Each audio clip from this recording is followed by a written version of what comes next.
Good morning, students. Today we are going to start with the next topic, audit manual. Audit manual means it is a document. Audit manual എന്ന് പറയുന്നത് ഒരു document ആണ്. It contains the steps to be followed by the auditor for conducting the audit work. ഒരു audit work conduct ചെയ്യുന്ന സമയത്ത് auditor follow ചെയ്യുന്ന എല്ലാ സ്റ്റെപ്സും included ആയിട്ടുള്ള ഒരു ഡോക്യുമെൻറ്റ്, അതിനെയാണ് ഓഡിറ്റ് മാനുവൽ എന്ന് പറയുന്നത്. അപ്പോൾ അതിൽ ഡീറ്റെയിൽഡ് ആയിട്ട് ഉള്ള ഒരു പ്രൊസീജിയറാണ്. എന്തൊക്കെയാണ് നമ്മളൊരു ഓഡിറ്റ് വർക്ക് ചെയ്യുമ്പോൾ എന്തൊക്കെ സ്റ്റെപ്സ് നമ്മളതിൽ ഫോളോ ചെയ്യുന്നുണ്ട് എന്നൊക്കെ കാണിക്കുന്ന, നമ്മൾ ഓഡിറ്റ് പ്രോഗ്രാം എന്നൊക്കെ പറയാൻ പറ്റുന്ന ഡീറ്റെയിൽഡ് ആയിട്ടുള്ള ഒരു ഓഡിറ്റ് പ്രൊസീജിയറാണ് നമുക്ക് ഓഡിറ്റ് മാനുവൽ നമുക്ക് കാണിച്ചു തരുന്നത്. It is prepared before the commencement of auditing work. നമ്മളൊരു ഓഡിറ്റ് വർക്ക് തുടങ്ങിയതിന് ശേഷമല്ല ഈ ഓഡിറ്റ് മാനുവൽ പ്രിപ്പയർ ചെയ്യുന്നത്. ഓഡിറ്റ് വർക്ക് നമ്മൾ സ്റ്റാർട്ട് ചെയ്യുന്നതിന് മുന്നേ തന്നെ നമ്മൾ എന്ത് ചെയ്യുന്നുണ്ട്, ഈ ഓഡിറ്റ് മാനുവൽ നമ്മൾ പ്രിപ്പയർ ചെയ്ത് വെക്കുന്നുണ്ട്. So it will be very helpful for the auditing staff.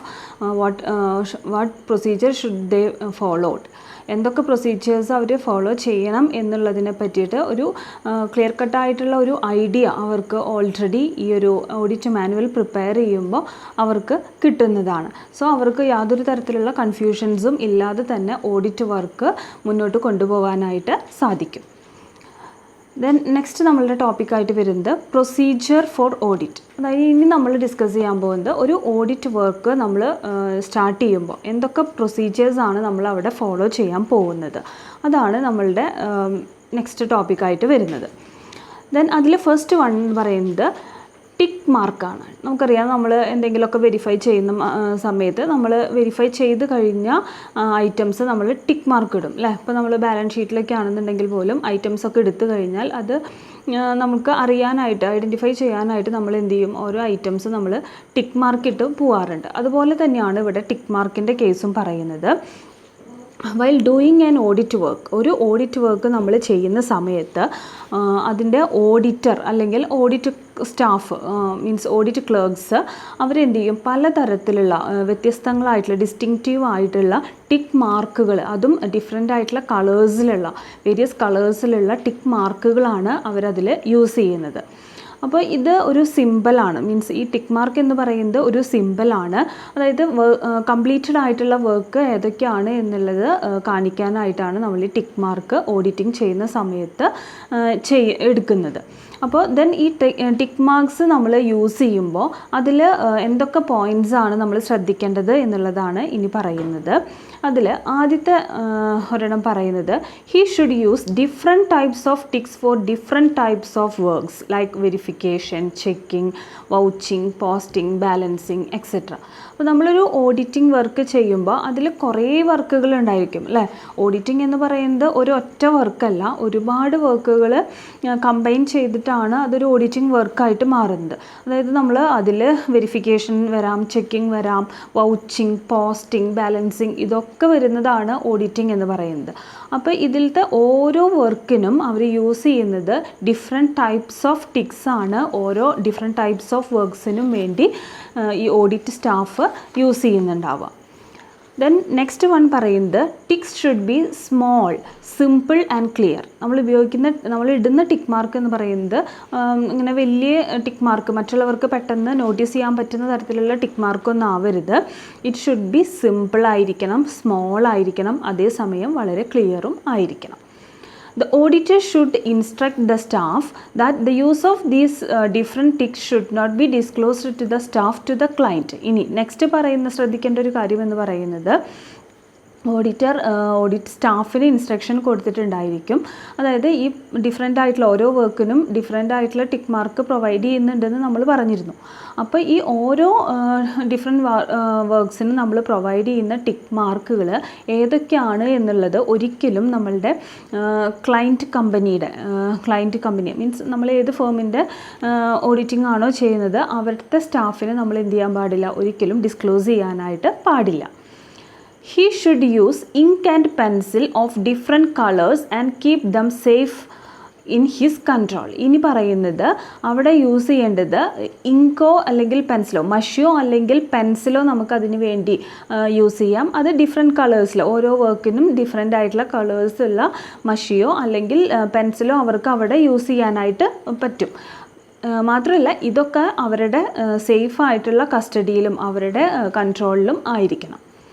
He should change the colors every year for the audit of different firms. ഇനി സെയിം ഇപ്പോൾ ഒരു കമ്പനിയുടെ ഓഡിറ്റിംഗ് വർക്ക് ചെയ്യുമ്പോൾ ഈ വർഷം ഉപയോഗിച്ച അതേ കളറിലുള്ള അതേ ടൈപ്പ് ടിക്ക് മാർക്കുകളായിരിക്കില്ല നെക്സ്റ്റ് ഇയറിൽ നമ്മൾ ഈ കമ്പനിയുടെ തന്നെ ചെയ്യുമ്പോൾ. അപ്പോൾ നമ്മൾ ഡിഫറെൻ്റ് ആയിട്ടുള്ള കളേഴ്സും അല്ലെങ്കിൽ ഡിഫറെൻ്റ് ആയിട്ടുള്ള ടിക്ക് മാർക്കുകളുമാണ് അവിടെ use ചെയ്യുന്നുണ്ടാവുക. He should use special ticks for figures which have already been checked. ഇനി ഓഡിറ്റിംഗ് വർക്ക് കണ്ടക്ട് ചെയ്യുന്ന സമയത്ത് നമ്മൾ ഓൾറെഡി ചെക്ക് ചെയ്തിട്ടുള്ള ഫിഗേഴ്സൊക്കെ ആണെന്നുണ്ടെങ്കിൽ അവിടെ സ്പെഷ്യൽ ടിക്ക് മാർക്കോട് കൂടിയിട്ട് ആ ഫിഗേഴ്സ് നമ്മൾ എന്ത് ചെയ്തിട്ടുണ്ടാവും, മാർക്ക് ചെയ്ത് വെച്ചിട്ടുണ്ടായിരിക്കും. സോ ഇത്രയും കാര്യങ്ങളാണ് നമ്മളൊരു ടിക്ക് മാർക്ക് കൊടുക്കുമ്പോൾ ശ്രദ്ധിക്കേണ്ടതായിട്ടുള്ള കാര്യങ്ങൾ. അപ്പോൾ അതിൽ ഫസ്റ്റ് വൺ നമ്മൾ ടിക്ക് മാർക്ക് കൊടുക്കുക എന്നുള്ളതാണ് ശ്രദ്ധിക്കേണ്ടത്. ടിക്ക് മാർക്ക് എന്തിനു വേണ്ടിയാണ് യൂസ് ചെയ്യുന്നത്? ടിക്ക് മാർക്ക് എന്ന് പറയുന്നത് നമ്മൾ കംപ്ലീറ്റ് ചെയ്തിട്ടുള്ള വർക്കുകളൊക്കെ പെട്ടെന്ന് ഐഡൻറ്റിഫൈ ചെയ്യാൻ വേണ്ടിയിട്ട് ഡിഫറെൻറ്റ് വർക്ക്സിന് ഡിഫറെൻറ്റ് കളേഴ്സിലുള്ള ഡിഫറെൻറ്റ് ടൈപ്സ് ഓഫ് ടിക്ക് മാർക്കുകളാണ് കൊടുക്കുന്നത്. ദെൻ അവിടെ ശ്രദ്ധിക്കേണ്ട കുറച്ച് കാര്യങ്ങളെ പറ്റിയിട്ടാണ് പിന്നീട് പറഞ്ഞത്. ഇപ്പോൾ ഒരു ഓഡിറ്റിങ്ങിൽ പലതരത്തിലുള്ള വർക്ക് ഉണ്ടാവും. വെരിഫിക്കേഷൻ ആവാം, ചെക്കിങ് ആവാം, ബാലൻസിങ് ആയിരിക്കാം, പോസ്റ്റിംഗ്, അങ്ങനെ ഡിഫറെൻറ്റ് ടൈപ്സ് ഓഫ് വർക്ക്സ് ഉണ്ടായിരിക്കും. ഈ ഓരോന്നിനും നമ്മൾ ഡിഫറെൻറ്റ് ടൈപ്സ് ഓഫ് ടിക്സ് ആയിരിക്കണം അസൈൻ ചെയ്യുന്നത്. ദെൻ നെക്സ്റ്റ് പറയുന്നത് it should be small, simple and at the same time it should be clear. Then the auditor should instruct the staff that the use of these different ticks should not be disclosed to the client staff.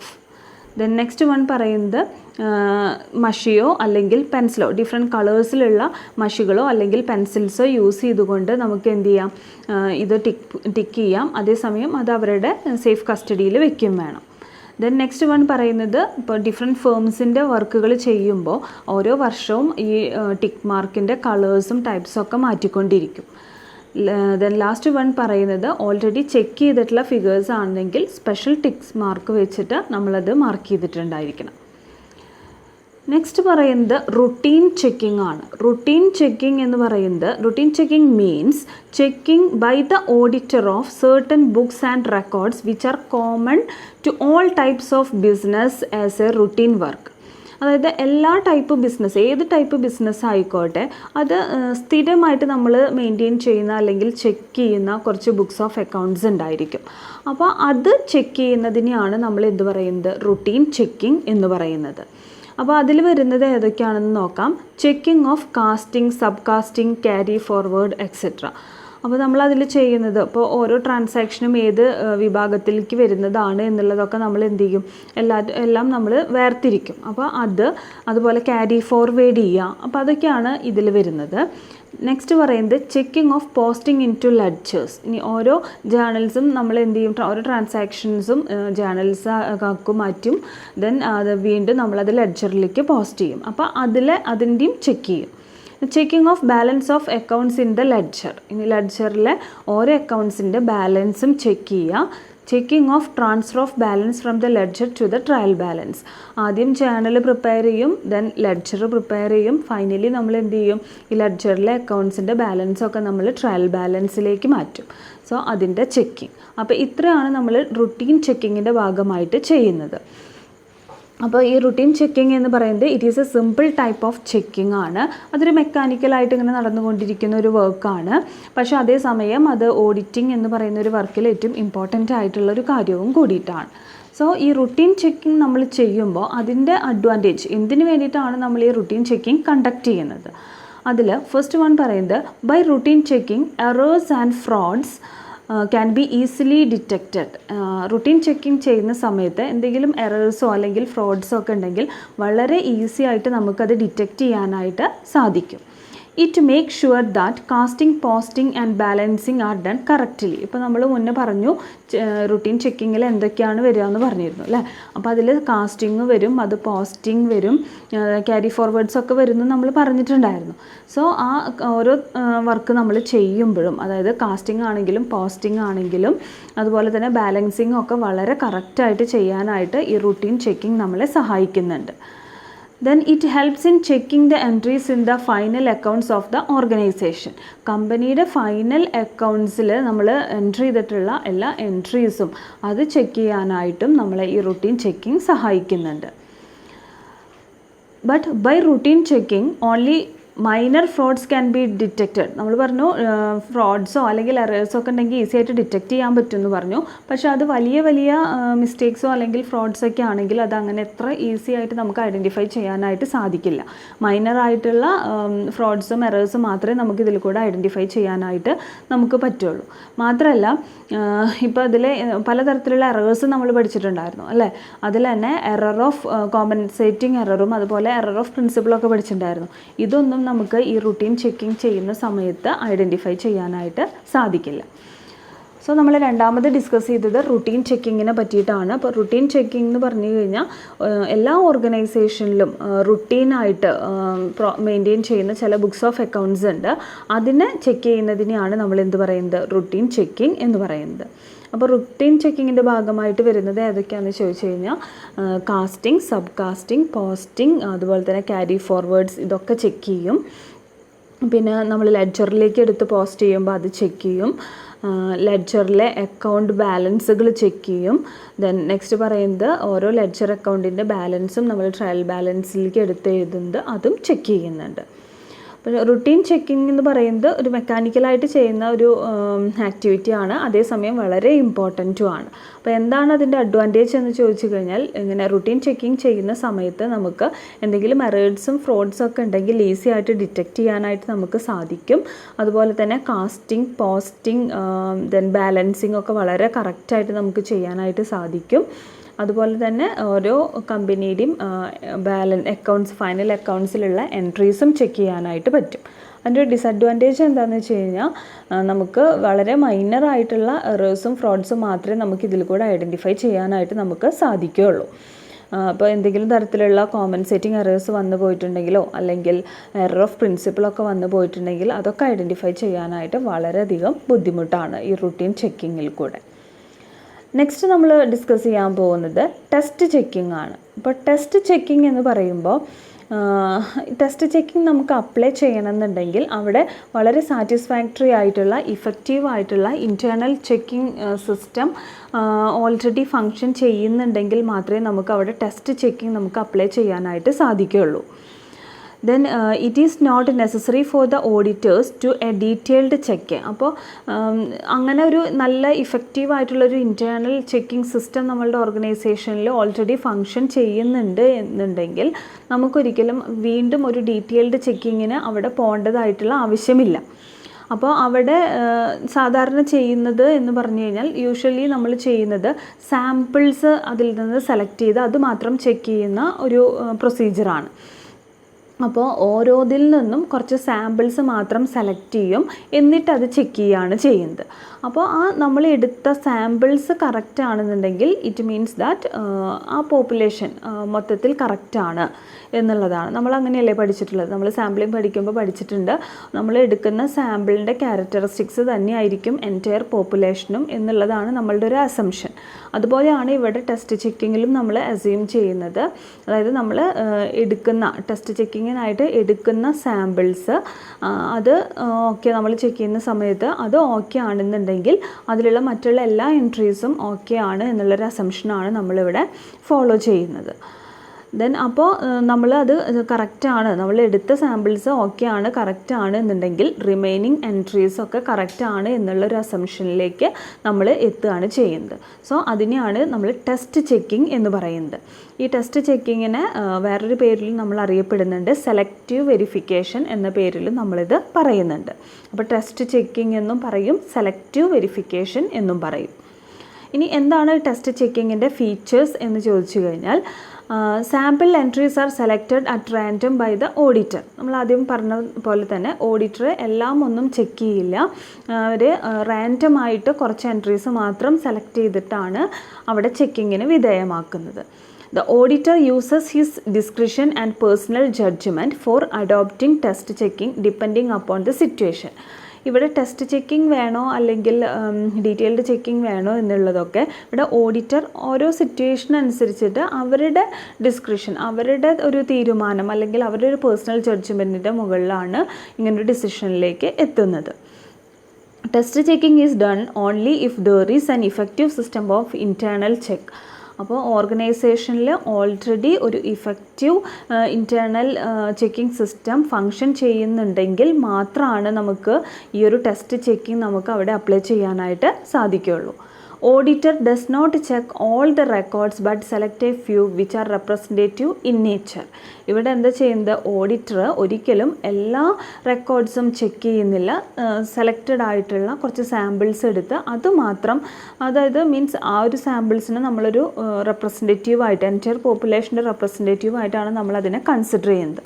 So അതിൽ നിന്നും ചില samples മാത്രം എടുത്തിട്ടാണ് നമ്മളതിനെ എന്ത് ചെയ്യുന്നത്, auditing ചെയ്യുന്നത്, checking ചെയ്യുന്നത്.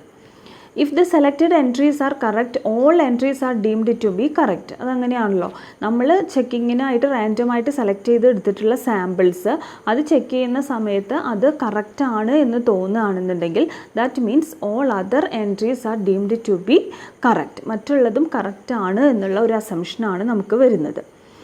Usually cash book and passbook entries are thoroughly checked. അപ്പോൾ ഇങ്ങനെയൊക്കെ ആണെന്നുണ്ടെങ്കിലും സാധാരണ ചെയ്യുന്നത് ക്യാഷ് ബുക്ക് ആണെങ്കിലും പാസ്ബുക്ക് ആണെങ്കിലും ഈ രണ്ട് ക്യാഷ് ബുക്കും പാസ്ബുക്കും ഒക്കെ ഒരു എപ്പോഴും തറോ ആയിട്ട് ചെക്ക് ചെയ്യുന്ന രണ്ട് ഡോക്യുമെൻറ്റ്സ് ആണ്. The auditor select the transaction and entries with perfect secrecy without consulting with the staff of the client. അപ്പോൾ ഇവിടെ ഓഡിറ്റർ ഓരോ ട്രാൻസാക്ഷൻസും എൻട്രീസും ഒക്കെ സെലക്ട് ചെയ്യുന്നത് വളരെ സീക്രട്ടായിട്ടായിരിക്കും. അവരൊരിക്കലും അത് നമ്മളുടെ ക്ലയൻറ്റിൻ്റെ സ്റ്റാഫിനോട് കൺസൾട്ട് ചെയ്യാതെ അവരുടെ ഇഷ്ടത്തിന് ആ ഒരു സമയത്ത് മാത്രം അവർ സെലക്ട് ചെയ്യുകയാണ്. വളരെ സീക്രട്ടായിട്ടാണ് ഈ കാര്യം അവർ വെക്കുന്നത്. ഏതൊക്കെ ട്രാൻസാക്ഷൻസും ഏതൊക്കെ എൻട്രീസാണ് ചെക്കിങ്ങിന് സെലക്ട് ചെയ്യുന്നത് എന്നുള്ളത് ഒരിക്കലും ആ ക്ലയൻറ്റ് കമ്പനിയുടെ സ്റ്റാഫുമായിട്ട് കൺസൾട്ട് ചെയ്യില്ല. അപ്പോൾ ഇത്രയാണ് നമ്മൾ ടെസ്റ്റ് ചെക്കിങ്ങിൻ്റെ ഏകദേശം ഒരു ഐഡിയ. ടെസ്റ്റ് ചെക്കിങ് മീൻസ് നമ്മൾ എല്ലാ എൻട്രീസും അല്ലെങ്കിൽ എല്ലാ ട്രാൻസാക്ഷൻസും ചെക്ക് ചെയ്യുന്നില്ല, അതിൽ നിന്ന് സാമ്പിളായിട്ട് ചിലത് മാത്രം എടുത്ത് അത് ചെക്കിങ് ചെയ്യുകയാണ് ചെയ്യുന്നത്. അപ്പോൾ എപ്പോഴാണോ when the selected samples are correct then the remaining transactions are deemed to be correct. അതാണ് അതിൻ്റെ ഒരു അസംഷൻ. അപ്പോൾ ഈ ടെസ്റ്റ് ചെക്കിങ്ങിനെ നമ്മൾ സെലക്റ്റീവ് വെരിഫിക്കേഷൻ എന്ന പേരിലും അറിയപ്പെടുന്നുണ്ട്. ഫീച്ചേഴ്സായിട്ട് ചോദിക്കുകയാണെന്നുണ്ടെങ്കിൽ ഓഡിറ്റർ എപ്പോഴും ഒരു റാൻഡം ആയിട്ടാണ് ട്രാൻസാക്ഷൻസൊക്കെ സെലക്ട് ചെയ്യുന്നത്. നെക്സ്റ്റ് വൺ പറയുന്നത് ഏത് ഇപ്പോൾ ടെസ്റ്റ് ചെക്കിംഗ് വേണോ അല്ലെങ്കിൽ ഡീറ്റെയിൽഡ് ചെക്കിംഗ് വേണോ എന്നുള്ളത് it is based on the personal judgement description of the auditor. Then next one test checking is done only if there is an effective internal checking system is in operation. Next one പറയുന്നത് auditor does not check all records. He select a few which are representative in nature. Selected entries are if the selected entries are correct, the remaining entries are deemed to be correct. Then cash book ആണെങ്കിലും passbook ആണെങ്കിലും ഇത് രണ്ടും വളരെ thorough ആയിട്ട് checking ചെയ്യുന്ന ബുക്സാണ്. Next one പറയുന്നത് the auditor select the transaction and entries with perfect secrecy without consulting with the staff of the client.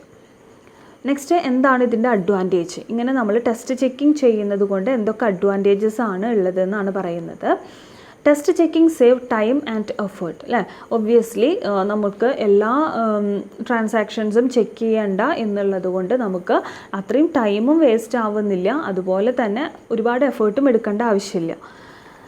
Volume of work is reduced. അതായത് നമ്മൾ എല്ലാ ട്രാൻസാക്ഷൻസും ചെക്ക് ചെയ്യാനായിട്ട് പോവുകയാണെന്നുണ്ടെങ്കിൽ ഹെവി ബർഡൻ ആയിരിക്കും. പക്ഷേ ഇവിടെ ഓഡിറ്ററുടെ വോളിയം ഓഫ് വർക്ക് വളരെ കുറവായിരിക്കും.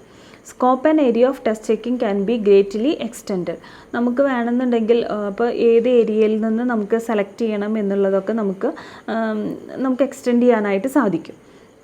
It helps in reducing the cost of audit. അപ്പോൾ എല്ലാം നമുക്ക് ഇങ്ങനെ ഡീറ്റെയിൽഡ് ചെക്കിങ് ചെയ്യുന്നില്ല എന്നുള്ളത് കൊണ്ട് തന്നെ ടൈമും വേസ്റ്റ് ആവുന്നില്ല, എഫേർട്ടും വേസ്റ്റ് ആവുന്നില്ല. അങ്ങനെ മൊത്തത്തിൽ നമ്മൾ കൺസിഡർ ചെയ്യുകയാണെന്നുണ്ടെങ്കിൽ നമ്മളുടെ ഓഡിറ്റ് കോസ്റ്റ് തന്നെ വളരെ റെഡ്യൂസ് ചെയ്യുകയാണ് ചെയ്യുന്നത്.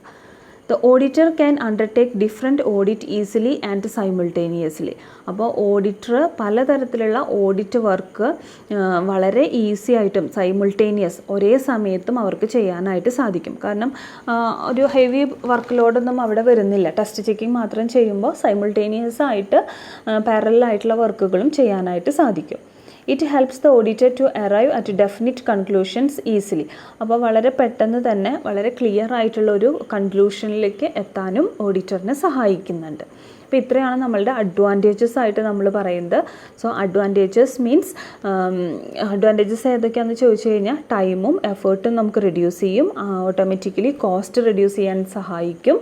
അതുപോലെ തന്നെ വോളിയം ഓഫ് വർക്കും വളരെ കുറവായിരിക്കും. എത്ര ഏരിയയിലേക്ക് നമ്മൾ ഈ ടെസ്റ്റ് ചെക്കിങ് എക്സ്റ്റെൻഡ് ചെയ്യണം എങ്കിലും നമുക്കത് ചെയ്യാനായിട്ട് സാധിക്കും. ദെൻ നെക്സ്റ്റ് പറയുന്നത് സൈമിൾട്ടേനിയസ് ആയിട്ട് വളരെ ഈസി ആയിട്ട് ഓഡിറ്റർക്ക് വർക്ക് കണ്ടക്ട് ചെയ്യാനായിട്ട് സാധിക്കുന്നുണ്ട്. ദെൻ ഒരു ഡെഫിനിറ്റ് കൺക്ലൂഷനിൽ വളരെ ഈസി ആയിട്ട് എത്തിച്ചേരാനും സാധിക്കും.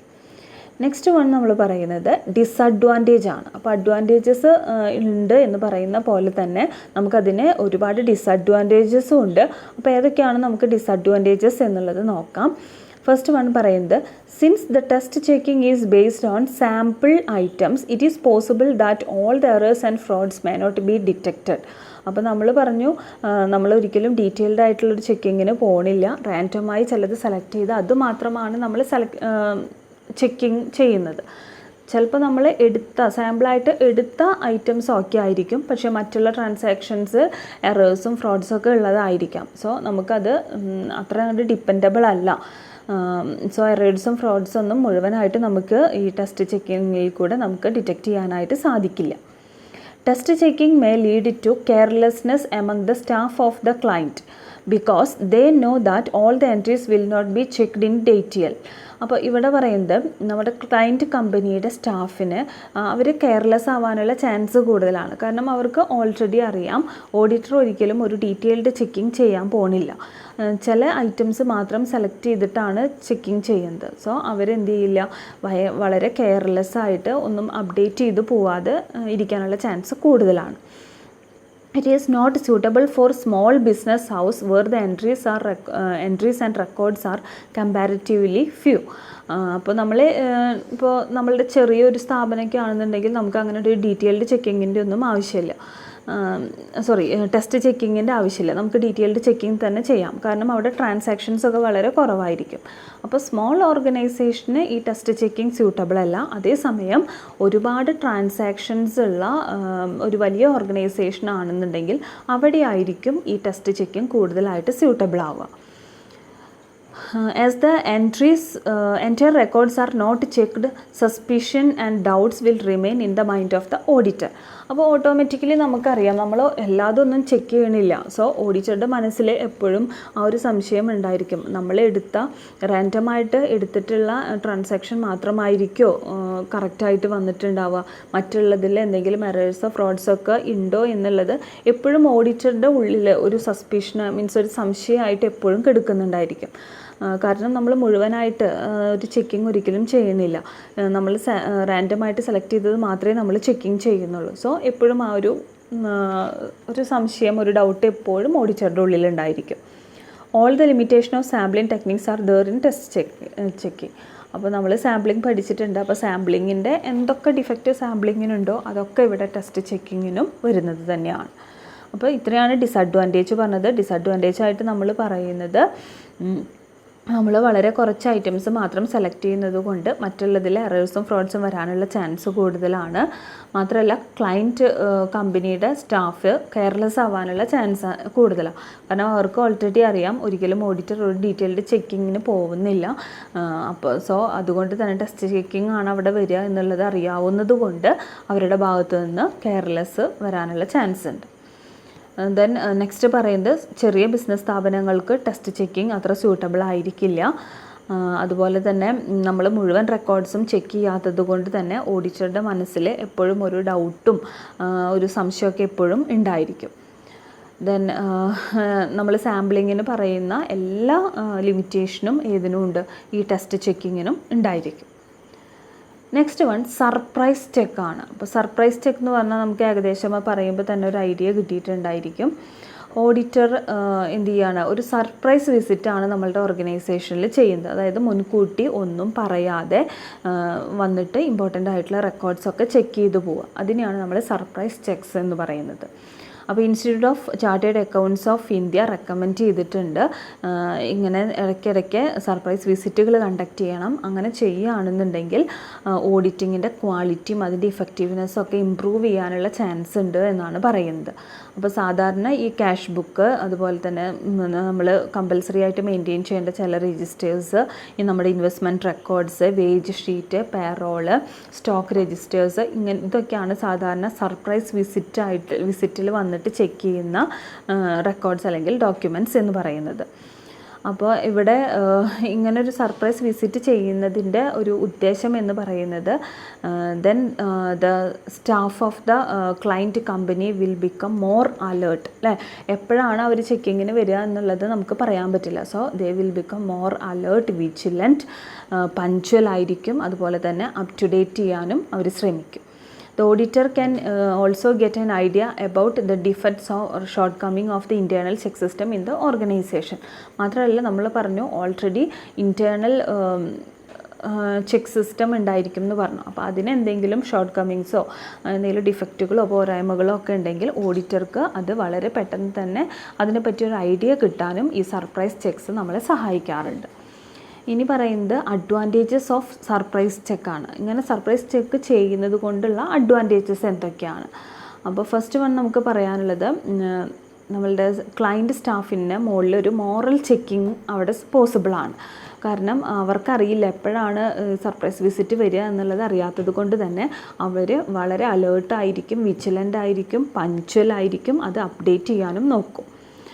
It makes the staff of the client alert, cautious and punctual. then it reveals the weakness of the internal check and internal control system. നമ്മൾ പറഞ്ഞു എല്ലാ ഓർഗനൈസേഷനിലും ഇൻറ്റേർണൽ ചെക്കിംഗ് സിസ്റ്റവും ഇൻറ്റേർണൽ കൺട്രോൾ സിസ്റ്റവും ഉണ്ടായിരിക്കും. അപ്പോൾ അതിന് എന്തെങ്കിലും പോരായ്മകൾ ഉണ്ടെങ്കിൽ, എന്തെങ്കിലും ഷോർട്ട് കമ്മിങ്സോ ഡിഫക്ട്സോ ഒക്കെ ഉണ്ടെന്നുണ്ടെങ്കിൽ അത് നമുക്ക് പെട്ടെന്ന് തന്നെ മനസ്സിലാക്കാനായിട്ട് സാധിക്കും. ദെൻ നമ്മളുടെ ഓഡിറ്റിങ്ങിൻ്റെ എൻറ്റയർ എഫിഷ്യൻസി ഇൻക്രീസ് ചെയ്യാനായിട്ടും ഈ സർപ്രൈസ് വിസിറ്റ് സഹായിക്കുന്നുണ്ട്. അപ്പോൾ നമ്മളുടെ സെക്കൻഡ് ചാപ്റ്ററും നമ്മളിവിടെ ഫിനിഷ് ചെയ്യുകയാണ്. ഒരു ചെറിയൊരു ചാപ്റ്റർ ആയിരുന്നു സെക്കൻഡ് ചാപ്റ്റർ എന്ന് പറയുന്നത്. നമ്മുടെ സെക്കൻഡ് ചാപ്റ്ററിൻ്റെ പേര് ഓഡിറ്റ് പ്ലാനിങ് എന്നായിരുന്നു. അപ്പോൾ എന്താണ് ഓഡിറ്റ് പ്ലാനിങ് എന്ന് പറയുന്നത്? ഓഡിറ്റ് പ്ലാനിങ് എന്ന് പറഞ്ഞു കഴിഞ്ഞാൽ നമ്മൾ ഒരു ഓഡിറ്റ് വർക്കിനെ പ്രീ അറേഞ്ച് ചെയ്യുക, പ്രീ കോർഡിനേറ്റ് ചെയ്യുക. ആ ഒരു വർക്കിനെയാണ്, അതായത് നമ്മളുടെ ഓഡിറ്റ് വർക്ക് വളരെ സ്മൂത്തായിട്ട് മുന്നോട്ട് കൊണ്ടുപോകാനായിട്ട് നമ്മൾ മുൻകൂട്ടി അതിനെ അറേഞ്ച് ചെയ്യുക, അതിൻ്റെ ആക്ടിവിറ്റീസ് എന്തൊക്കെ ആയിരിക്കണം എന്നുള്ളത് കോർഡിനേറ്റ് ചെയ്യുക. അതിനെയാണ് ഓഡിറ്റ് പ്ലാനിങ് എന്ന് നമ്മൾ പറയുന്നത്. പിന്നീട് ചാപ്റ്ററിൽ നമ്മൾ എന്തൊക്കെയാണ് ഓഡിറ്റ് പ്ലാനിങ്ങിനെ എഫക്റ്റ് ചെയ്യുന്ന ഫാക്ടേഴ്സ് എന്നുള്ളത് നമ്മൾ പഠിച്ചു. അതിൽ നമ്മൾ ശ്രദ്ധിക്കേണ്ട ഫാക്ടേഴ്സായിട്ട് പറഞ്ഞത് ടേംസ് ഓഫ് അഗ്രിമെൻറ്റ് പറഞ്ഞു, statutory duties connected with the audit, nature and report, timing of submission, എന്തൊക്കെ ലീഗൽ റെസ്ട്രിക്ഷൻസ് ഉണ്ട്, അതുപോലെ തന്നെ ഓരോ ബിസിനസ് സ്ഥാപനങ്ങളും ഫോളോ ചെയ്യേണ്ട അക്കൗണ്ടിങ് പോളിസീസ് ഏതൊക്കെയാണെന്നുള്ളത്, ദെൻ സ്പെഷ്യൽ ഓഡിറ്റ് ഏരിയാസ് ഏതൊക്കെയാണ്, കുറച്ചുകൂടി സിഗ്നിഫിക്കൻസ് കൊടുക്കേണ്ട ഏരിയാസ് ഏതൊക്കെയാണെന്നുള്ളത് ഐഡൻറ്റിഫൈ ചെയ്യുക. അതുപോലെ തന്നെ ഫിനാൻഷ്യൽ സ്റ്റേറ്റ്മെൻറ്റിൽ എന്തെങ്കിലും തരത്തിലുള്ള മിസ്റ്റേറ്റ്മെൻറ്റ് വന്നിട്ടുണ്ടെങ്കിൽ അത് ഇപ്പോൾ ചിലപ്പോൾ ഫ്രോഡായിരിക്കാം അല്ലെങ്കിൽ ബൈ മിസ്റ്റേക്ക് ആയിരിക്കാം, അപ്പോൾ അതൊക്കെ ഐഡൻറ്റിഫൈ ചെയ്യുക. അതുപോലെ തന്നെ ഇൻറ്റേർണൽ ഓഡിറ്റേഴ്സിൻ്റെയും അതുപോലെ തന്നെ എക്സ്പേർട്സിൻ്റെയും പാർട്ടിസിപ്പേഷൻ എത്രത്തോളം ഉണ്ട് എന്നുള്ളത്. ഇത്രയും ഫാക്ടേഴ്സാണ് നമ്മളൊരു ഓഡിറ്റ് പ്ലാനിങ് കണ്ടക്ട് ചെയ്യുമ്പോൾ കൺസിഡർ ചെയ്യേണ്ട ഫാക്ടേഴ്സ്. പിന്നെ നമ്മൾ ഓഡിറ്റ് കൺട്രോൾ എന്താണെന്നുള്ളത് നോക്കിയിട്ടുണ്ടായിരുന്നു. അപ്പോൾ ഓഡിറ്റ് കൺട്രോൾ എന്ന് പറഞ്ഞു കഴിഞ്ഞാൽ നമ്മൾ ഓൾറെഡി ഒരു ഡീറ്റെയിൽഡ് ആയിട്ടുള്ളൊരു പ്ലാൻ പ്രിപ്പയർ ചെയ്ത് വെച്ചിട്ടുണ്ട്. അപ്പോൾ കൺട്രോൾ എന്ന് പറഞ്ഞാൽ എന്താണെന്ന് നമുക്കറിയാം. നമ്മൾ പ്രിപ്പയർ ചെയ്ത് വെച്ചിട്ടുള്ള പ്ലാനിങ് പോലെ തന്നെയാണോ നമ്മളുടെ ഓഡിറ്റ് വർക്ക് മുന്നോട്ട് പോകുന്നത്, അതുപോലെ തന്നെയാണോ അത് ഇംപ്ലിമെൻറ്റ് ചെയ്തിട്ടുള്ളത് എന്നുള്ളത് ഐഡൻറ്റിഫൈ ചെയ്യാനാണ് ഓഡിറ്റ് കൺട്രോൾ ചെയ്യുന്നത്. സപ്പോസ് നമുക്ക് എന്തെങ്കിലും തരത്തിലുള്ളൊരു ഡീവിയേഷൻ നമുക്ക് ഐഡൻറ്റിഫൈ ചെയ്യാനായിട്ട് സാധിക്കുകയാണെന്നുണ്ടെങ്കിൽ അത് കറക്റ്റ് ചെയ്യാനുള്ള കറക്റ്റീവ് മെഷേഴ്സ് നമുക്ക് എടുക്കാനായിട്ട് സാധിക്കും. അപ്പോൾ ഇനി ഓഡിറ്റ് കൺട്രോൾ ഓവർ അസിസ്റ്റൻസ് ആണ് നെക്സ്റ്റ് നമ്മൾ ഡിസ്കസ് ചെയ്തിട്ടുണ്ടായിരുന്നത്. അപ്പോൾ എന്തൊക്കെയാണ് നമ്മൾ ഈ അസിസ്റ്റൻസിൻ്റെ മുകളിൽ ഓഡിറ്റ് കൺട്രോൾ ചെയ്യണം എന്ന് പറയുന്നത്, എന്തിനൊക്കെ വേണ്ടിയിട്ടാണ്. അപ്പോൾ അതിൽ ഫസ്റ്റ് വൺ പറയുന്നത് ഷെഡ്യൂൾ പ്രകാരം നമ്മളുടെ വർക്ക് മുന്നോട്ട് പോകുന്നുണ്ട് എന്നുള്ളത് ഉറപ്പ് വരുത്താനായിട്ട്. ദെൻ നെക്സ്റ്റ് വൺ പറയുന്നത് ഓരോരുത്തർക്കും ഓരോ സ്റ്റാഫിനും അസൈൻ ചെയ്ത് കൊടുത്തിട്ടുള്ള വർക്ക് അതുപോലെ തന്നെ അവർ പെർഫോം ചെയ്യുന്നുണ്ടോ എന്ന് സെർട്ടൈൻ ചെയ്യാനായിട്ട്. ദെൻ അസിസ്റ്റൻസിന് ഒരു വർക്ക് ചെയ്യാനായിട്ടുള്ള ട്രെയിനിങ്ങും ഗൈഡൻസും കൊടുക്കാൻ. നെക്സ്റ്റ് വൺ പറയുന്നത് ഒരു വർക്ക് പെർഫോം ചെയ്യുന്ന സമയത്ത് എന്തൊക്കെ പ്രാക്ടിക്കൽ ഡിഫിക്കൽട്ടീസ് ഉണ്ടാവാം എന്നുള്ളത് അണ്ടർസ്റ്റാൻഡ് ചെയ്യാനായിട്ട്. ദെൻ നമുക്ക് അൺഎക്സ്പെക്റ്റഡ് ആയിട്ട് എന്തെങ്കിലും പുതിയ സിറ്റുവേഷൻസൊക്കെ വരുമ്പോൾ അതിൻ്റെ വെളിച്ചത്തിൽ നമുക്ക് ഈ ഓഡിറ്റ് പ്ലാൻസൊക്കെ അപ്ഡേറ്റ് ചെയ്യാനും. ഇതൊക്കെയാണ് അതിൻ്റെ ഒബ്ജക്റ്റീവായിട്ട് നമ്മൾ പറയുന്നത്. പിന്നെ നമ്മൾ പറഞ്ഞു പ്രിപ്പറേഷൻ ബിഫോർ ഓഡിറ്റാണ്. ഓഡിറ്റിന് മുന്നുള്ള പ്രിപ്പറേഷൻസ് എന്തൊക്കെയാണ്. അപ്പോൾ ആദ്യം ലെറ്റർ ഓഫ് അപ്പോയിൻമെൻറ്റ് നമുക്ക് കിട്ടണമെന്ന് പറഞ്ഞു. പിന്നെ letter of engagement. Letter of engagement means proposal accept ചെയ്ത് കഴിഞ്ഞിട്ടുണ്ടെങ്കിൽ ഓഡിറ്റർ തിരിച്ചു കൊടുക്കുന്ന ലെറ്ററിനെയാണ് ലെറ്റർ ഓഫ് എൻഗേജ്മെൻറ്റ് എന്ന് പറയുന്നത്. പിന്നെ നമ്മൾ അതിൽ എന്തൊക്കെ കണ്ടൻറ്റാണ് വേണ്ടതെന്ന് പറഞ്ഞിട്ടുണ്ടായിരുന്നു. സോ ഒരു എസ്സേക്ക് സ്കോപ്പുള്ളൊരു ക്വസ്റ്റ്യൻ ആണ്. പിന്നെ നമ്മൾ ചെയ്യേണ്ടത് understand the nature and scope of duties. എന്തൊക്കെയാണ് അവരുടെ ഡ്യൂട്ടീസ് എന്തൊക്കെയാണെന്നുള്ളത് മനസ്സിലാക്കണം. മാത്രമല്ല നമ്മൾ ഓഡിറ്റിംഗ് ചെയ്യുന്ന സ്ഥാപനം ഏത് തരത്തിലുള്ള ബിസിനസ്സാണ് കണ്ടക്ട് ചെയ്യുന്നത് എന്നുള്ളത് അറിയണം. അവിടുത്തെ ഇൻറ്റേർണൽ കൺട്രോൾ സിസ്റ്റം എക്സാമിൻ ചെയ്യണം. ബുക്സ് ഓഫ് അക്കൗണ്ട്സും ഡോക്യുമെൻറ്റ്സൊക്കെ അവർക്ക് കിട്ടിയിരിക്കണം. ദെൻ അവിടുത്തെ ഡയറക്ടേഴ്സിൻ്റെ പേര്, പാർട്ട്നേഴ്സ്, പ്രിൻസിപ്പൽ ഓഫീസേഴ്സ് ആരൊക്കെയാണ് അവരുടെ ലിസ്റ്റ് വേണം. ദെൻ ആനുവൽ അക്കൗണ്ട്സും ഓഡിറ്റ് റിപ്പോർട്ട്, കഴിഞ്ഞ വർഷത്തെ ഓഡിറ്റ് റിപ്പോർട്ടൊക്കെ വേണം, അതായത് റെഫറൻസിന് വേണ്ടിയിട്ടാണ്.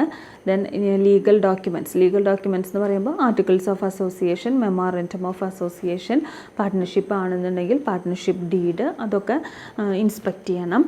ദെൻ അതിൻ്റെ പ്രോസ്പെക്റ്റസ്, അണ്ടർ റൈറ്റിംഗ് അഗ്രിമെൻറ്റ്സ് ഒക്കെ നന്നായിട്ട് സ്റ്റഡി ചെയ്യുക. നമ്മൾ ആ ഓർഗനൈസേഷനിൽ ഇപ്പോൾ അവർ ഫോളോ ചെയ്യുന്ന അക്കൗണ്ടിങ് സിസ്റ്റം എന്താണെന്നുള്ളത് എക്സാമിൻ ചെയ്യുക. ദെൻ നമ്മൾ വെൽ തോട്ട് ഔട്ട് ആയിട്ടുള്ള ഒരു ഓഡിറ്റ് പ്രോഗ്രാം നമ്മൾ പ്രിപ്പയർ ചെയ്യുക. ഇത്രയും സ്റ്റെപ്സാണ് നമ്മളൊരു ഓഡിറ്റ് വർക്ക് സ്റ്റാർട്ട് ചെയ്യുന്നതിന് മുന്നേ ചെയ്യേണ്ട കാര്യങ്ങൾ. ദെൻ പിന്നെ നമ്മൾ ഡിസ്കസ് ചെയ്തിട്ടുണ്ടായിരുന്നത് ഇൻസ്ട്രക്ഷൻ ടു ദ ക്ലയൻ്റ് ആണ്. അതായത് ടു ദ ക്ലയൻറ്റ് എന്ന് പറഞ്ഞാൽ ഏത് കമ്പനിയുടെ ആണോ നമ്മൾ ഓഡിറ്റ് വർക്ക് കണ്ടക്ട് ചെയ്യാനായിട്ട് പോകുന്നത് അവർക്ക് കൊടുക്കുന്ന ഇൻസ്ട്രക്ഷൻസ്. അപ്പോൾ നമ്മൾ ജനറലായിട്ട് കുറേ കാര്യങ്ങളുണ്ട്. എല്ലാ വൗച്ചേഴ്സും അവർ കീപ്പ് ചെയ്യണം. ഓരോ ട്രാൻസാക്ഷനും സപ്പോർട്ടിങ് ഡോക്യുമെൻറ്റ്സ് എവിഡൻസ് ആയിട്ടുണ്ടായിരിക്കണം. പിന്നെ അവർക്ക് ക്ലയൻറ്റ് കമ്പനി കീപ്പ് ചെയ്യേണ്ട കുറേ ലിസ്റ്റ് ഓഫ് ഡോക്യുമെൻറ്റ്സ് ഉണ്ട്. അത് ഇന്ന തരത്തിൽ ചെയ്യണമെന്നൊക്കെ പറയുന്ന ഇൻസ്ട്രക്ഷൻസ് ഈ ക്ലയൻറ്റ് കമ്പനിക്ക് കൊടുത്തിട്ടുണ്ടായിരിക്കും. ദെൻ പ്രിപ്പറേഷൻ ബൈ ദ ഓഡിറ്ററാണ് നെക്സ്റ്റ് ടോപ്പിക്ക്. എന്തൊക്കെ പ്രിപ്പറേഷനാണ് ഓഡിറ്റർ ചെയ്യേണ്ടത് ഒരു ഓഡിറ്റ് വർക്ക് സ്റ്റാർട്ട് ചെയ്യുന്നതിന് മുന്നേ. അപ്പോൾ അതിൽ ഫസ്റ്റ് നമ്മൾ പറയുന്നത് ഡിവിഷൻ ഓഫ് വർക്കാണ്. ആ എൻറ്റയർ വർക്കിനെ സ്റ്റാഫിന് ഡിവൈഡ് ചെയ്ത് കൊടുക്കും. അപ്പോൾ അതിൽ ജൂനിയർ സ്റ്റാഫും ഉണ്ട്, സീനിയർ സ്റ്റാഫും ഉണ്ട്. അപ്പോൾ അവർക്ക് ഏതൊക്കെ ടൈപ്പ് വർക്കാണ് ഉള്ളത് എന്നുള്ളതൊക്കെ ക്ലിയർ ആയിട്ട് പറയുന്നുണ്ട്. പിന്നെ അത് കഴിഞ്ഞാൽ ഓഡിറ്റ് പ്രോഗ്രാമാണ് വേണ്ടത്. അപ്പോൾ ഓഡിറ്റ് പ്രോഗ്രാം എന്താണെന്നുള്ളത് നമ്മൾ ഓൾറെഡി പറഞ്ഞു. അപ്പോൾ അതിൽ നമ്മൾ ഡീറ്റെയിൽഡ് ആയിട്ടുള്ള എന്താണ് ചെയ്യാൻ പോകുന്നത് എന്നുള്ളതിൻ്റെ ഒരു ഡീറ്റെയിലിംഗ്, അതാണ് ഓഡിറ്റ് പ്രോഗ്രാം എന്ന് നമ്മൾ പറയുന്നത്. അപ്പോൾ അതിൽ ഡിഫറെൻറ്റ് കോളംസ് ആയിട്ടൊക്കെ കൊടുക്കും. ആരൊക്കെയാണ് ചെയ്യുന്നത്, എപ്പോഴൊക്കെയാണ്, ഏത് ഡേറ്റിലാണെന്നുള്ളതൊക്കെ അതിൽ പറയുന്നുണ്ട്. ടൈപ്സ് ഓഫ് ഓഡിറ്റ് പ്രോഗ്രാം എന്ന് പറഞ്ഞു കഴിഞ്ഞാൽ അതിൽ ഫിക്സഡ് ഓഡിറ്റ് പ്രോഗ്രാമും അതുപോലെ ഫ്ലെക്സിബിൾ ഓഡിറ്റ് പ്രോഗ്രാമൊക്കെ ഉണ്ട്. പിന്നെ ഓഡിറ്റ് പ്രോഗ്രാംസിൻ്റെ അഡ്വാൻറ്റേജസ് ഏതൊക്കെയാണെന്ന് പറഞ്ഞു. അപ്പോൾ ഓഡിറ്റ് അസിസ്റ്റൻസിന് ക്ലിയർ ആയിട്ടുള്ള ഇൻസ്ട്രക്ഷൻസ് കൊടുക്കുക, വർക്കിനെ ഡിവൈഡ് ചെയ്ത് പ്രോപ്പറായിട്ട് കൊടുക്കുക, എന്തൊക്കെ വർക്കാണ് ചെയ്യേണ്ടതെന്നുള്ളത് മനസ്സിലാക്കുക, ഓരോ ഓഡിറ്റ് അസിസ്റ്റൻസിൻ്റെ റെസ്പോൺസിബിലിറ്റി ഫിക്സ് ചെയ്യുക, വാല്യുബിൾ എവിഡൻസൊക്കെ ഓരോ ട്രാൻസാക്ഷനും സെർവ് ചെയ്യണം. ദെൻ അതൊരു ഗൈഡൻസ് ആയിട്ട് നിൽക്കുന്നുണ്ട്. ഓഡിറ്റ് വർക്കിന് ഒരു ഫ്ലോ കിട്ടാനായിട്ട് സഹായിക്കും. അതുപോലെ ഒരു യൂണിഫോമിറ്റി, ഓഡിറ്റിങ്ങിൽ ഒരു യൂണിഫോമിറ്റി കൊണ്ടുവരാൻ സാധിക്കും. ഇഫക്റ്റീവായിട്ടുള്ള കൺട്രോൾ പോസിബിളാണ്. അതുപോലെ ഓഡിറ്റിംഗ് പ്രിൻസിപ്പിൾസൊക്കെ ഫോളോ ചെയ്യുന്നുണ്ട് എന്നുള്ളത് ഉറപ്പുവരുത്തുക. അപ്പോൾ ഇത്രയും കാര്യങ്ങൾ നമുക്ക് ഓഡിറ്റ് പ്രോഗ്രാം ചെയ്യുമ്പോൾ നമുക്ക് ചെയ്യാനായിട്ട് പറ്റും. പിന്നെ അതിൻ്റേതായ ഡിസഡ്വാൻറ്റേജസും ഉണ്ട്. സ്റ്റീരിയോ ടൈപ്ഡ് ആണ്, മെക്കാനിക്കലാണ്, അങ്ങനെ ഡിസഡ്വാൻറ്റേജസ് ഒക്കെ പറയുന്നുണ്ട്. പിന്നെ നമ്മൾ പഠിച്ചത് ഓഡിറ്റ് നോട്ട് ബുക്കാണ്. അപ്പോൾ ഓഡിറ്റ് നോട്ട് ബുക്ക് എന്ന് പറഞ്ഞു കഴിഞ്ഞാൽ അത് ഓഡിറ്റ് അസിസ്റ്റൻസ് മെയിൻറ്റെയിൻ ചെയ്യുന്നൊരു ബുക്കാണ്. അപ്പോൾ എന്തെങ്കിലും ഇമ്പോർട്ടൻ്റ് ആയിട്ടുള്ള അവർക്ക് ഉത്തരം കിട്ടാത്ത ചില ക്വസ്റ്റ്യൻസോ അല്ലെങ്കിൽ ഓഡിറ്ററുമായിട്ട് ഡിസ്കസ് ചെയ്യണം എന്ന് അവർക്ക് തോന്നുന്ന റിപ്പോർട്ടിൽ ഇമ്പോർട്ടൻ്റ് ആണ് എന്ന് തോന്നുന്ന ചില കാര്യങ്ങളൊക്കെ നോട്ട് ഡൗൺ ചെയ്യുന്നതാണ് ഓഡിറ്റ് നോട്ട് ബുക്ക് എന്ന് പറയുന്നത്. അതിലെന്തൊക്കെ കണ്ടൻറ്റ് ആണുള്ളത് എന്നുള്ളത് ഡീറ്റെയിൽഡ് ആയിട്ട് പറയുന്നുണ്ട്. പിന്നെ ഓഡിറ്റ് നോട്ട് ബുക്കിൻ്റെ അഡ്വാൻറ്റേജസും അതിൻ്റെ ഡിസഡ്വാൻറ്റേജസും ഒക്കെ പറയുന്നുണ്ട്. പിന്നെ പറയുന്നത് ഓഡിറ്റ് ഡോക്യുമെൻറ്റേഷനാണ്. ഓഡിറ്റ് ഡോക്യുമെൻറ്റേഷൻ എന്ന് പറയുമ്പോൾ നമുക്കതിൽ അറിയാം, ഇപ്പോൾ കുറേ കാര്യങ്ങൾ നടക്കില്ല, കുറേ സ്റ്റേറ്റ്മെൻറ്റ്സ് അല്ലെങ്കിൽ മീറ്റിങ്ങിൻ്റെ മിനിറ്റ്സ്, നോട്ട്സ്. അപ്പോൾ ഇതൊക്കെ നമ്മൾ പ്രോപ്പറായിട്ട് നമ്മൾ എന്ത് ചെയ്യണം, ഇതൊക്കെ നമ്മൾ കീപ്പ് ചെയ്യണം. ഡോക്യുമെൻ്റ് ആയിട്ട് പ്രോപ്പർ അപ്കീപ്പിന് വേണ്ടിയിട്ട് ഇതൊക്കെ നമ്മൾ വളരെ കൃത്യമായിട്ട് റെക്കോർഡ് ചെയ്തിട്ടുണ്ടാവണം. അതിനെയാണ് ഓഡിറ്റ് ഡോക്യുമെൻറ്റേഷൻ എന്ന് പറയുന്നത്. പിന്നെ ഓഡിറ്റ് വർക്കിംഗ് പേപ്പറാണ് നെക്സ്റ്റ് വൺ പറയുന്നത്. അപ്പോൾ ഓഡിറ്റ് വർക്കിംഗ് പേപ്പർ എന്ന് പറയുന്നത് ഈ ഓഡിറ്റിങ്ങിന് വിധേയമാക്കുന്ന അക്കൗണ്ട്സിനെ പറ്റിയിട്ടുള്ള കാര്യങ്ങൾ, എസെൻഷ്യൽ ഫാക്ട്സ് ഒക്കെ ഉള്ളതാണ് ഈ ഓഡിറ്റ് വർക്കിംഗ് പേപ്പർ എന്ന് പറയുന്നത്. അപ്പോൾ അതിൻ്റെ അഡ്വാൻറ്റേജസ് എന്താണെന്നുള്ളതും ഒക്കെ പറയുന്നുണ്ട്. എങ്ങനെയാണ് വർക്കിംഗ് പേപ്പേഴ്സ് ഫയൽ ചെയ്യുക എന്നുള്ളത് പറയുന്നുണ്ട്. പിന്നെ അതിനെ 2 തരത്തിലായിട്ട് ഡിവൈഡ് ചെയ്തിട്ടുണ്ട്. കറൻറ്റ് ഓഡിറ്റ് ഫയലും ഉണ്ട്, പെർമനൻറ്റ് ഓഡിറ്റ് ഫയലും ഉണ്ട്. പിന്നെ അതിൻ്റെ അഡ്വാൻറ്റേജസ് എന്തൊക്കെയാണെന്ന് പറഞ്ഞു. ഓഡിറ്റ് മാനുവൽ എന്താണെന്നുള്ളത് പറഞ്ഞു. ഓഡിറ്റ് മാനുവൽ എന്ന് പറയുന്നത് ഒരു ഓഡിറ്റ് വർക്ക് നമ്മൾ കണ്ടക്ട് ചെയ്യുന്ന സമയത്ത് എന്തൊക്കെ സ്റ്റെപ്സാണ് അതിൽ ഫോളോ ചെയ്യാൻ പോകുന്നത്, അതിൻ്റെ ഒരു ഡീറ്റെയിൽഡ് ഡോക്യുമെൻ്റാണ് ഓഡിറ്റ് മാനുവൽ എന്ന് പറയുന്നത്. പിന്നെ അതിൽ എന്തൊക്കെ പ്രൊസീജിയേഴ്സാണ്, ടിക്ക് മാർക്കിനെ പറ്റി നമ്മൾ പഠിച്ചിട്ടുണ്ട്. ടിക്ക് മാർക്ക് ഇടണം, പല കളറിൽ ഓരോ വർക്കിനും ഡിഫറെൻ്റ് ആയിട്ടുള്ള ടിക്ക് മാർക്ക്. പിന്നെ റുട്ടീൻ ചെക്കിംഗ് ആണ്. റുട്ടീൻ ചെക്കിംഗ് എന്ന് പറയുമ്പോൾ നമ്മളോട് ഉദ്ദേശിക്കുന്നത് ഇപ്പോൾ എല്ലാ സ്ഥാപനങ്ങളിലും സ്ഥിരമായിട്ട് മെയിൻറ്റെയിൻ ചെയ്യുന്ന ചില ബുക്കിൻ്റെ ചെക്കിംഗ്, അതിനെയാണ് നമ്മൾ റുട്ടീൻ ചെക്കിംഗ് എന്ന് പറയുക. പിന്നെ ടെസ്റ്റ് ചെക്കിംഗ് ആണ്. ടെസ്റ്റ് ചെക്കിംഗ് എന്ന് പറയുന്നത് ഡീറ്റെയിൽഡ് ചെക്കിങ്ങിന് പോവാതെ നമ്മൾ ചിലത് മാത്രം റാൻഡമായിട്ട് സെലക്ട് ചെയ്ത് അതിൽ നിന്നും തിരഞ്ഞെടുക്കുന്നത് മാത്രം ചെക്കിങ് ചെയ്യുക. അപ്പോൾ അത് ഓക്കെ ആണെന്നുണ്ടെങ്കിൽ മറ്റുള്ളതൊക്കെ ഓക്കെ ആണെന്നുള്ളൊരു അസംഷനാണ്. അതിൻ്റെ അഡ്വാൻറ്റേജും ഡിസഡ്വാൻറ്റേജും പറഞ്ഞു. പിന്നെ സർപ്രൈസ് ചെക്കാണ്. സർപ്രൈസ് ചെക്ക് എന്ന് പറയുന്നത് മുൻകൂട്ടി പറയാതെ, പ്രീ പ്ലാൻഡ് അല്ലാതെ, ക്ലയൻറ്റ് സ്റ്റാഫിനെ ഒന്നും ഇൻഫോം ചെയ്യാതെ അവർക്ക് തോന്നുന്ന സമയത്ത് ഒരു സർപ്രൈസ് വിസിറ്റ് ചെയ്യുക. എന്നിട്ട് അവിടുത്തെ ഇമ്പോർട്ടൻ്റ് ആയിട്ടുള്ള റെക്കോർഡ്സൊക്കെ വെരിഫൈ ചെയ്യുക. അതിനെയാണ് നമ്മൾ സർപ്രൈസ് ചെക്ക് എന്ന് പറയുന്നത്.